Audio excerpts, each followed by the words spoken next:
ओ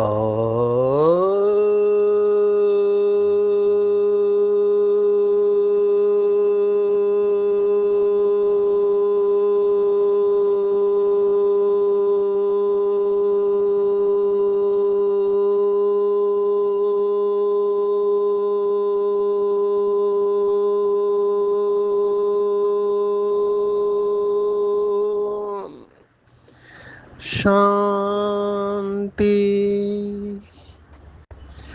आज 2 मई 2025 भारत में शुक्रवार है।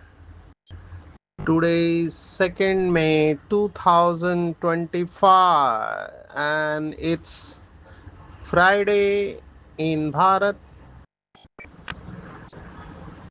आज की मुरली का जादुई रहस्य स्वयं को प्रेरणा देने के लिए magical secrets of today's Murli for motivating the self. समय से पहले, समय पर और समय के बाद बाबा हमेशा हमको समय से पहले तैयार होने के लिए प्रेरणाएं देता है। लेकिन फिर भी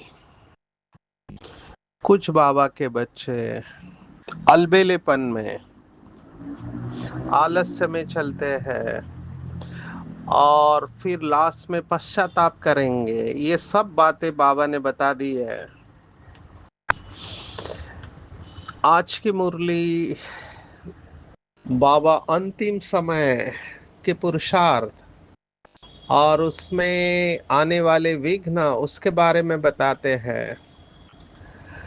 बहुत सारे बाबा के बच्चों ने ये प्रश्न पूछा, भारतीयों ने तो पूछा, विदेशियों ने विशेष पूछा, क्योंकि अंतिम समय में क्या होगा उसके बारे में बाबा ने इनडायरेक्टली बहुत सारी बातें बताई थी कि कैसे भारत में खूने नाहक खेल होगा। ये शब्द पिछले कुछ दिनों से आ रहा है। और विदेश में न्यूक्लियर वॉर होगा। तो कुछ बाबा के बच्चों में ये डर है, जो देही अभिमानी है, जिनको ज्ञान अच्छी तरह से समझ में आ गया है और जिनका अभ्यास है अशरीरपन का, उनका डर तो है नहीं, न होना चाहिए। लेकिन फिर भी कुछ लोगों ने ये प्रश्न पूछा कि अंतिम समय में कैसे पता चलेगा कि अंतिम ट्रेन कौन सी है, एरोप्लेन कौन सा है। तो बाबा ने इसके ऊपर मुरली चलाई थी और वो आज का वरदान है। उसके ऊपर भी हम आने वाले हैं। आज विशेष बाबा ने कंटिन्यूअसली धारणाओं के ऊपर जो बाबा की बातें चल रही है, लगातार हम देख रहे हैं कि योगी बच्चों का लक्षण क्या होगा और जो योग में नहीं रहेंगे उनका लक्षण क्या होगा। कंटिन्यूअस बाबा यही बातें कह रहा है, लड़ना झगड़ना नहीं है, बहुत शीरखंड होके चलना है। आज उसी फ्लो में बाबा है। माना आप सोच सकते हैं बाबा के लिए ये बातें कितनी इंपॉर्टेंट है, धारणा की बातों का कितना महत्व है। फिर आज की मुरली में एक शब्द है जो कुछ दिन पहले अलग भाव से आया था। बाबा ने कुछ दिन पहले कहा था कि कई बच्चे ज्ञान की टिक टिक करते रहते हैं, माना दूसरों को ज्ञान सुनाते रहते हैं। आज जो शब्द आया है वो है ज्ञान की लबार। लबार नहीं लगाएंगे योगी बच्चे। अब ये बहुत गहरी बात है, हम इसकी गहराई में जाएंगे। क्यों बाबा को कहना पड़ रहा है बार बार। आज तो ऐसी बातें कही है। पंडित की बात कुछ दिन पहले आई थी। बाबा ने कहा माताओं को राम राम कहने से पार हो जाएंगे, ऐसे लबाड़ी नहीं बनना है। ऐसे बहुत है, बाबा ने कहा, एक दो नहीं, बहुत है जो लबाड़ी करते हैं। अभी इसमें माताओं को भी अलर्ट रहना है, भाइयों को भी अलर्ट रहना है। कुछ बाबा के बच्चे बहुत भोले होते हैं और फिर वो फंसते हैं। बहुत सारे केस स्टडीज है कि कैसे दूसरों की बातों में आकर फंस जाते हैं। केस स्टडीज हमको देखना है, क्योंकि लास्ट में ये सब होने वाला है। बाबा ने कहा एक तरफ हाहाकार, एक तरफ जय जयकार होगी। तो ये वायुमंडल दिनों दिन बदलते जाने वाला है। हमको ये सब बातें पता है, इसलिए हमको बिल्कुल डरना नहीं है। बहुत कुछ होने वाला है। बाबा तो इशारा देता है। एक मुरली में बाबा ने कहा कि अगले क्षण क्या होने वाला है आपको पता नहीं चलेगा। अगले क्षण आप सोचो, बाबा बिल्कुल बताएगा नहीं। केवल जिनकी बुद्धि की लाइन क्लियर होगी, उनके बुद्धि में टच होगा ये। अभी जैसे हमारी स्पार्क विंग ने एक बहुत सुंदर प्रोजेक्ट लिया है, टचिंग कैचिंग एंड मैचिंग। ये तीन शब्द बाबा के, टचिंग कैचिंग। बाबा ने कैचिंग पावर के ऊपर मुरलियां चलाई। टचिंग शब्द भी बाबा का है, और मैचिंग इन्होंने ऐड किया है। मैच करना है, बाबा ने वैसे कहा है, ब्रह्मा बाबा के संस्कारों के साथ स्वयं को मैच करना है। तो ये बहुत अच्छा है प्रोजेक्ट। तो लास्ट की तैयारी है। कई लोग मुझे पूछते हैं कि विनाश के वक्त क्या करना चाहिए। अभी कल की मुरली में हमने देखा कि डर बढ़ते जाने वाला है, एक इमोशंस। बाबा ने ये स्पष्ट कहा था, डर। और इस समय मैं देख रहा हूँ, वैसे डर की बीमारी भी मानसिक बीमारियों में नंबर वन बीमारी मानी जाती है। उसको एंजाइटी बोलते हैं, चिंता की बीमारी। ये भी डर ही है। और सभी डर की जड़ में होता है मृत्यु का डर। अंग्रेजी में कहते हैं all fears are fears of mortality in disguise. माना सभी डर के जड़ में है मृत्यु का डर। तो डर बढ़ने वाला है। और अगर आप गहराई से देखोगे, तो जो जो विकार है, जो जो कमियां कमजोरियां है, वो बड़े रूप में सामने आएगी। अभी इसके मैकेनिज्म को भी समझना है। जब बाबा एक तरफ कह रहे हैं अच्छे अच्छे बच्चे गलतियां कर रहे हैं, क्यों बाबा ये कह रहा है कि ज्ञानी तो आत्मा है, गलतियां कर रहे हैं। मेरे पास जब बाबा ऐसे मुरली चलाता है तो पूरी आंखों के सामने लिस्ट आ जाते हैं जो भट्टियां कराने वाले थे। बाबा ने तो मुरली में यहाँ तक कहा है कि जिनको बाबा माला में रखता था, आज वो है नहीं। क्यों ऐसा हुआ रहेगा आप सोचो। जिनको माला में रखा था वो आज है नहीं, क्योंकि देह अभिमान बहुत सूक्ष्म है। कई बार क्या होता है, कोई शब्द हम बार बार सुनते हैं तो उसका महत्व खत्म हो जाता है। बार बार सुनते हैं तो उसको महसूस नहीं कर पाते। कई बच्चे तो ऐसे कहते हैं, बाबा तो रोज यही बात सुनाता रहता है। वो शास्त्रों की कहानी बाबा बीच में सुनाता है कि वो कहते हैं कि शेर आएगा, शेर आएगा। अभी बहुत बार देखा, शेर आया ही नहीं तो अलबेले हो गए, और फिर अचानक शेर आया और सब खा के चला गया। कुछ ऐसे ही होने वाला है। बाबा ने ये भी अव्यक्त मुरलियों में कहा है कि जब बाबा के बच्चे अलबेले हो जाएंगे, तभी अचानक परिवर्तन होगा। तो ये सब कहने के पीछे भाव ये है, जो बाबा चाहता है, मुझे ऐसे लगता है कि हमको हर वक्त अलर्ट रहना चाहिए, हर वक्त अलर्ट रहना चाहिए। देखो, लौकिक में भी जो साधना करने वाले होते हैं, उनको ये बताया जाता है, जो अच्छी साधना करने वाले होते हैं उनका ये अटेंशन रहता है कि कोई भी सांस आखिरी सांस हो सकती है। Any breath can become a last breath. और इस गलत फहमी में भी नहीं रहे कि हम तो यंग है, हमको कोई बीमारी नहीं है। कोई भी जा सकता है। हमारे सामने केस स्टडीज है। हमारे यहाँ पर अभी कुमारी है, कोई बीमारी नहीं है, डॉक्टर है, लेकिन अचानक के पार्ट में शरीर छूट गया। कुमार है, कोई तकलीफ नहीं है, अचानक शरीर छूट गया। हमको नहीं पता कब कैसे क्या हो रहा है शरीर में। जैसे हम इस समय एक बीमारी देख रहे हैं डॉक्टर्स, वो बीमारी है कि यंग एज में हार्ट अटैक। अभी हमारे लिए भी ये चिंता की बात है कि कम उम्र में हार्ट अटैक हम देख रहे हैं। तो और अंदाजा भी नहीं आता है कि इतने कम उम्र में हार्ट अटैक आ सकता है। और अचानक जा रहे हैं, गरबा खेल रहे हैं और अचानक शरीर छूट गया गरबा खेलने के बाद में।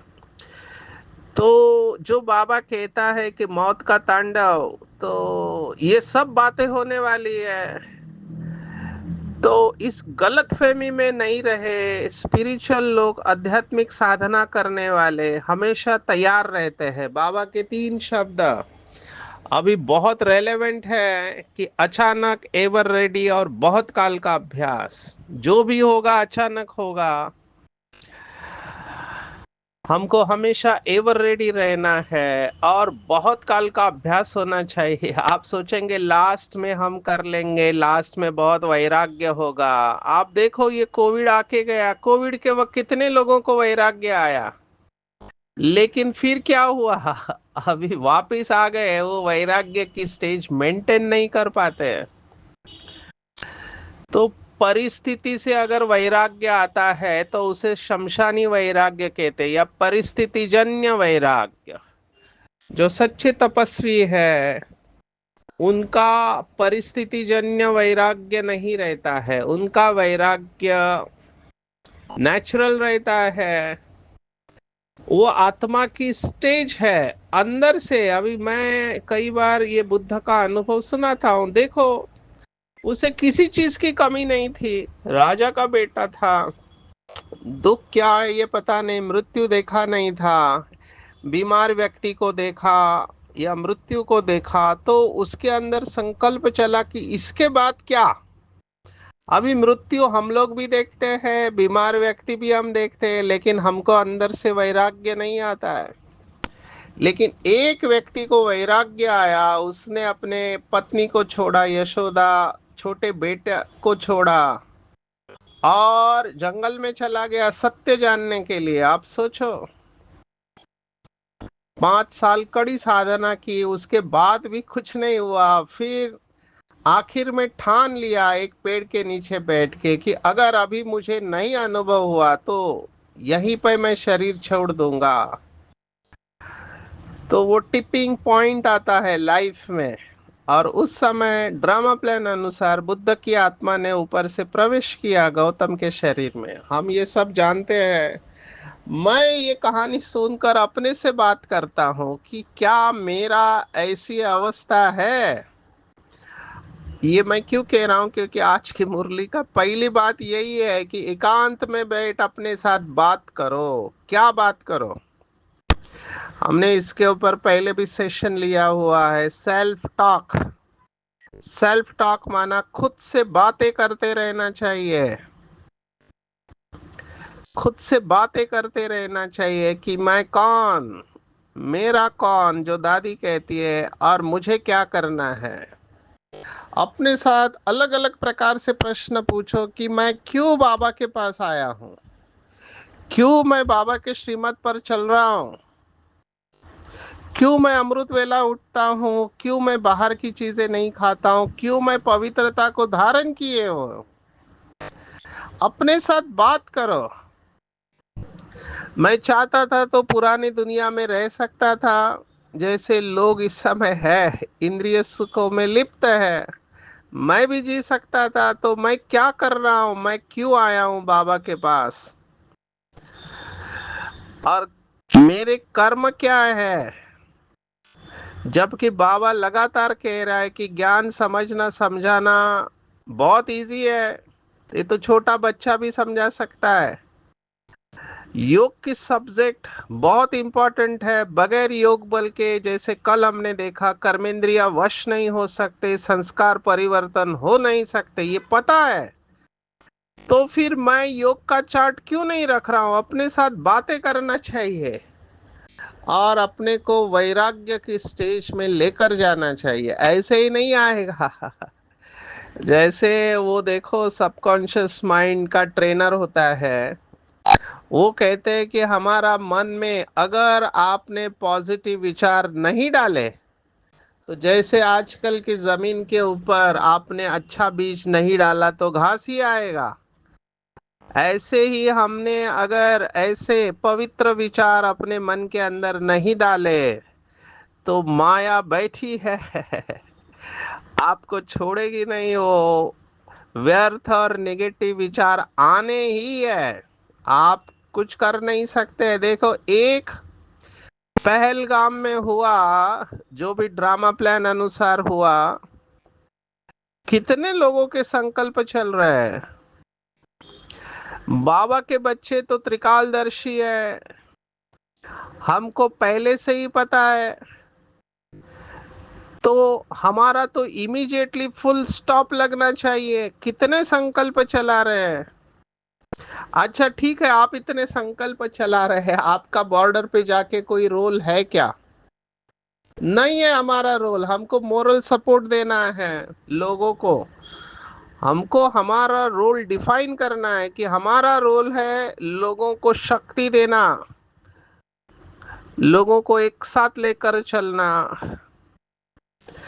हमको बाबा ने जो टारगेट दिया है उसको समझना है। हमको तो ये भी पता है कि लास्ट में जो न्यूक्लियर बॉम्ब डालने वाले हैं, ये तो चलो दो देश के बीच में है। आप सोचो, जो न्यूक्लियर वेपन डालने वाले हैं उनके ऊपर कितनी रिस्पॉन्सिबिलिटी, आप सोचो। जब वो न्यूक्लियर बॉम्ब डालेंगे उसके बाद क्या हाल होगा, कितने लाखों लोग मरने वाले हैं। बाबा ने शब्द इस्तेमाल किया था, पटाखे फूटेंगे। देखो, विनाश में टाइम नहीं लगता है, स्थापना में टाइम लगता है। पटाखे फूटेंगे। अभी ये एरोप्लेन वाले भी कहाँ बचने वाले हैं। उन्होंने बॉम्ब तो डाल दिया, उसके बाद इनको सजा कौन देगा? तो इनके लिए ट्रिब्यूनल बैठेगी। बाबा ने ऐसे शब्द इस्तेमाल किया है। तो हमको ये सब पता है कि भारत में क्या होगा, विदेशों में क्या होगा। ऐसे नहीं कि कोई नई बात है। और हमने अनगिनत बार इस ड्रामा को देखा है रिपीट होते हुए, तो धक्का नहीं लगना चाहिए। कई लोगों को धक्का भी लगता है। हमको इमीडिएटली अपने रोल में जाना चाहिए कि मैं भगवान का बच्चा, मास्टर शांति का सागर हूँ, मैं मुक्ति, जीवन मुक्ति दाता हूँ, मुझे सबको शक्ति देना है। और कई आत्माएं तड़पेगी लास्ट में, तो उनको शरीर छोड़ने के लिए हमको सहयोग देना पड़ेगा। फरिश्ता अवस्था का हमको बहुत अभ्यास करना पड़ेगा। अंतवाहक शरीर द्वारा सेवा, ये बाबा ने कहा हुआ है। तो शौक नहीं लगना चाहिए, हमको इसकी तैयारी करनी चाहिए। जब बाबा बार बार बोल रहा है व्यक्त मुरलियों में, बच्चे आपको भक्तों की पुकार, दुखी आत्माओं की पुकार सुनाई नहीं देती। अभी देखो, ये 26-28 लोग मर गए, उनके परिवार वाले कितने दुखी होंगे। वो भगवान से ये प्रश्न तो पूछते होंगे कि हमारे साथ ऐसा क्यों। ये तो भारत की बात है। आप सोचो, वो गाजा स्ट्रिप का सोचो। मैं सोच सोच के मेरे रोंगटे खड़े होते हैं। कितने सालों से वो चल रहा है और कितने लोग मारे गए हैं उधर। लोगों को खाने नहीं, छोटे बच्चों का क्या हाल होता होगा, आप सोचो। जो इनोसेंट विक्टिम होते हैं, वॉर के विक्टिम, जिनका कोई दोष नहीं, उनका दोष इतना ही है कि वो उस इलाके में रहते हैं, उनकी क्या हालत होती होगी। साउथ सुडान में जो नरसंहार हुआ, आप सोचो कितना भयानक हुआ रहेगा। बहुत सारी ये बातें हैं, तो हमको इमीडिएटली ये डैमेज कंट्रोल मोड में आ जाना चाहिए। क्योंकि इस समय बाकी तो सभी सपोर्ट करेंगे, लेकिन जो मन की शक्ति है वो तो केवल ब्रह्मा कुमारियां ही दे सकती है। क्योंकि ये सब हिसाब किताब सेटल होने वाले हैं। तो इसके लिए अपनी जिम्मेवारी को समझते हुए आज जो बाबा ने कहा, अलबेलेपन में नहीं जाना चाहिए। कभी ये नहीं कहना चाहिए कि मैं तो हूं ही बाबा का, याद में ही है। बाबा ने कहा ये सब गपोड़े हैं, अलबेलापन है।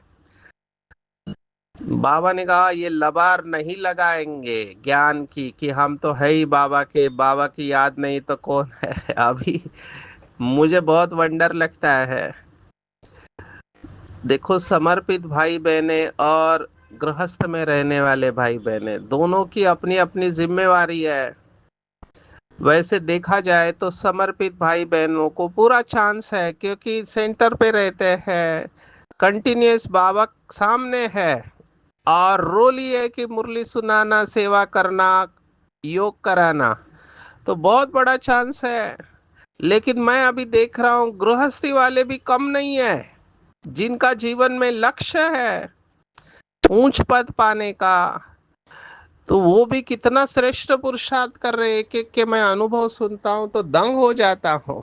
तो फिर बाबा जो कहता है कि सामने वाले नहीं करते, घर गृहस्थ में रहने वाले इतना श्रेष्ठ पुरुषार्थ करते हैं, हम इसमें तुलना नहीं कर रहे हैं, हम आत्मा की बात कर रहे हैं कि जिसको आगे आना है उसका सेल्फ टॉक बहुत पॉजिटिव होगा, वो अपने साथ रोज बातें करेगा कि मैं आत्मा बाप से सुन रहा हूँ, धारणा मुझ आत्मा में होती है, मुझ आत्मा में ही पार्ट भरा हुआ है, मैं आत्मा अविनाशी हूँ, ये अंदर घोटना चाहिए, बाबा कह रहा है। ये घोटना शब्द भी बार बार आ रहा है, घोटना चाहिए। देही अभिमानी मनुष्य और देह अभिमानी, आज देखो बाबा ने क्या कहा, कितनी बड़ी बड़ी किताबें अपने पास रखते, अहंकार कितना है, लेकिन खुद को नहीं जानते। जैसे कुछ दिन पहले अव्यक्त मुरली में कहा था, धर्म पिता, महान आत्मा, ये सब जो है साइंटिस्ट बड़ी बड़ी बातें जानते हैं, लेकिन खुद को नहीं जाना तो क्या फायदा। और हमारे इधर एक भोली भाली माता है, गांव की माता है, या छोटा बच्चा है, उसको पूछो कौन हो तो कहेगा हम बिंदी है, आत्मा है, शिव बाबा की संतान है। तो अहंकार कितना है इन ज्ञान वालों के पास। मैं एक वाक्य हमेशा कहता हूँ कि people have ego of their knowledge but they do not have knowledge of their ego. मनुष्य को अपने ज्ञान का अहंकार होता है, पर अहंकार का ज्ञान नहीं होता है। ये लबाड़ी की बात मैं आपको बता रहा हूँ कि माता एक ऐसे बोली होती है। एक भाई ने कहा हम भोग लगाएंगे, बाबा के पास मैसेज लेंगे, आपको भोग लगाना है तो इतना इतना पैसा। अभी वो माता भोले भाव में पैसा देने लगी, एक बार बोला अभी बाबा ने कोई मैसेज नहीं दिया, नेक्स्ट टाइम ऐसे पैसा बहुत लोगों से लिया, तब ये बात मधुबन में पहुंची और फिर पता चला कि ये फ्रॉड है। पर ऐसे बातों में आते ही कैसे है मेरे पास तो ये फाइनेंशियल फ्रॉड के बहुत केसेस है। किसी भी सफेद ड्रेस बैच के ऊपर आपको विश्वास नहीं करना है आज के जमाने में, और पैसे के मामले में तो बहुत संभाल के चलना चाहिए। सेंटर बंद होते होते बच गया, लेकिन अभी क्या करे, एक आत्मा ने किया है फ्रॉड। ऐसे एक होता तो ठीक है कोई बेल्ट बेच के फ्रॉड, मैंने ऑब्जेक्शन लिया तो मुझे कहा आपको क्या फर्क पड़ता है, यज्ञ को सहयोग मिल रहा है, अभी 10,000 का बेल्ट। और सभी भाई बहने हमारे पास मिडिल क्लास वाले, वो मुझे पूछ रहे लेना चाहिए नहीं लेना चाहिए। मैंने कहा अगर एक बेल्ट से अगर बीमारी जाती तो डॉक्टर और हॉस्पिटल की जरूरत ही नहीं थी। ये समझ में आता है ये पैसे कमाने का स्कैम है, लेकिन नहीं सुना। आगे चलकर अभी उस आत्मा को मधुबन में जाने से मना है, क्योंकि बहुत लोगों से पैसा लिया है।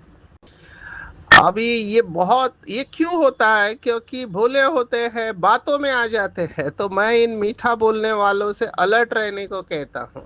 जब जरूरत होते हैं तो ये बहुत मीठा बोलते हैं, और इसमें अच्छे अच्छे बाबा के बच्चे भी फंस जाते हैं बीच में। वो जापान लाइफ करके बेड आया था, ये मैग्नेटिक बेल्ट या मैग्नेटिक बेड, बहुत सारे हैं। इससे बीमारी जाती है नहीं जाती है मैं नहीं जानता, लेकिन इतना जरूर जानता हूँ कि इससे डिससर्विस बहुत लोगों की हुई है, और आज भी उनका योग लग नहीं सकता, क्योंकि बद्दुआ ली है मल्टी लेवल मार्केटिंग की वजह से। तो इससे बहुत अलर्ट रहना चाहिए।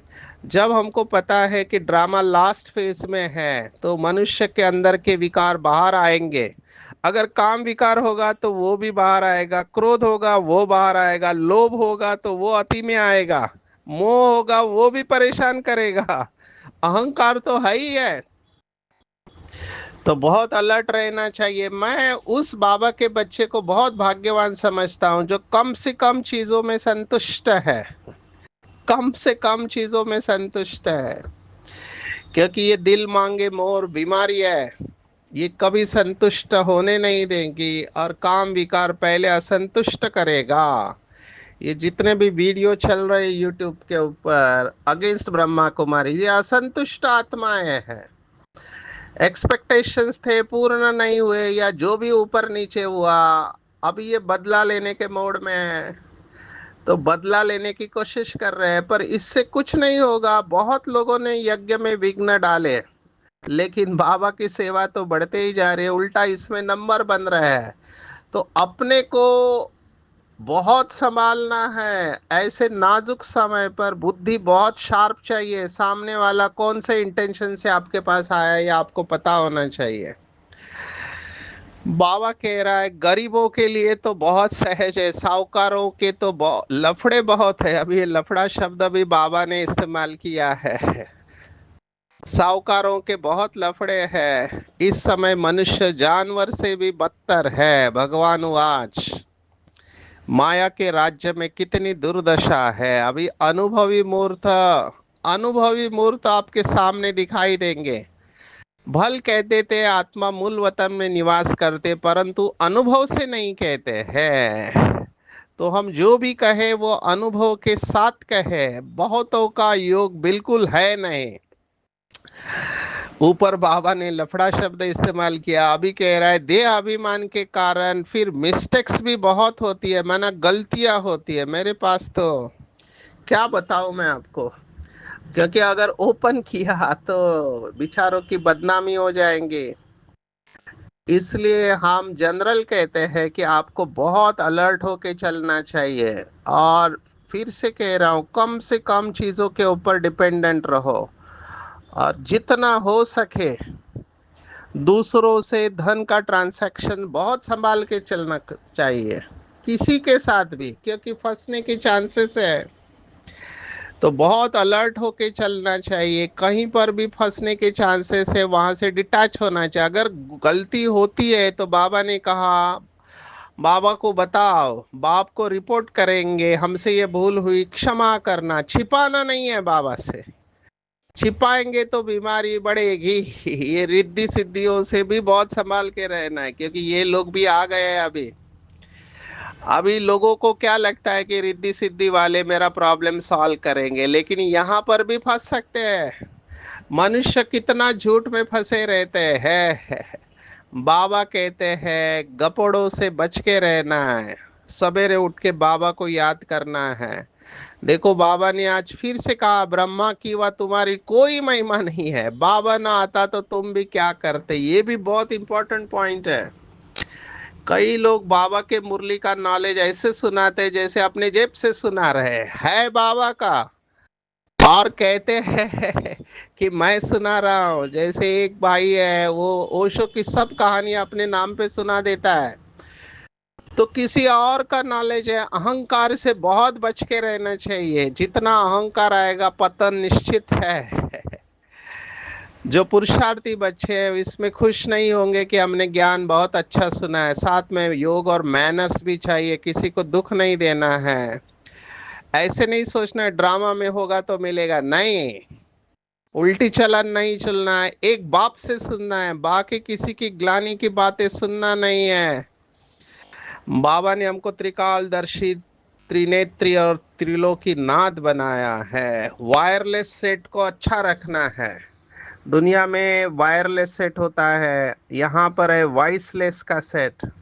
वॉइसलेस माना निर्विकारी। जितनी बुद्धि पवित्र और निर्विकारी होंगी, अगर समझो कोई आपको फंसा भी रहा है, तुरंत बाबा की टचिंग आएगी, बच्चे इससे संभाल के रहो। मैं भी आपको एक केस स्टडी सुना सकता हूँ, क्योंकि हमारे ऊपर भी ये सब हमारे साथ हुआ है, इसलिए आपको सुना रहे हैं कि कैसे सफेद ड्रेस बैच लगा के लोग क्या क्या करते हैं। लेकिन अगर हमारी बुद्धि क्लीन और क्लियर है तो हम बच जाएंगे। बाबा ने कहा वायरलेस द्वारा आपको आवाज आएगा कि सेफ स्थान पर पहुंच जाओ। जो बच्चे बाप की याद में रहने वाले वॉइसलेस है, जिन्हें अशरीरी बनने का अभ्यास है, वे विनाश में विनाश नहीं होंगे, लेकिन स्वेच्छा से शरीर छोड़ेंगे। देखो मरना तो सबको है, लेकिन खुशी खुशी मरना है। योग को किनारे कर कर्म में बिजी हो जाना, कहना टाइम नहीं है, टाइम नहीं है, बाबा कहता है यह अलबेलापन है। प्यूरिटी का पार्ट पक्का करना है। कोई भी आपको दुख दे, गाली दे, इंसल्ट करे, आप सहनशील बनो। सहनशील देव और देवी बन जाओ। हर एक को आत्मिक रूप और फरिश्ता रूप में देखना है। ये प्यूरिटी की पॉइंट चालू हो गई है।